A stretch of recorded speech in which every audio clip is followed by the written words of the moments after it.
Hi అండి. ఈరోజు మనం స్పెషల్ గురించి కాకుండా రైస్ గురించి మాట్లాడుకుందాం. ఇవి రేషన్ బియ్యం అండి.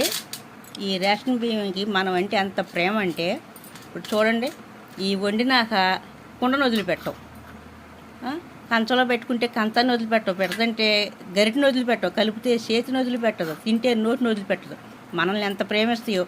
అయ్యే సన్న బియ్యం అనుకోండి, వాటికి ఎంత పొగరు అనుకుంటున్నారు. సన్నగా ఉండాము మేము, సన్న బియ్యం కదా అని. వాటికి ఎంత పొగరు.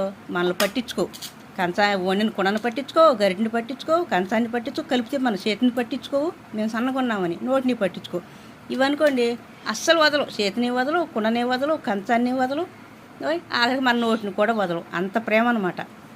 ఒకప్పుడు ₹2, తర్వాత రూపాయి. ఇప్పుడైతే ఫ్రీయే. కరోనా పుణ్యమని ఇప్పుడైతే ఫ్రీయే కదా. వీటికి ఎంత పొగరనుకుంటున్నారు. సన్న బియ్యానికి కోట బియ్యం ఫ్రీ అయితేనే ఎంత ప్రేమగా చూసుకుంటే మనల్ని అస్సలు వదిలిపెట్ట.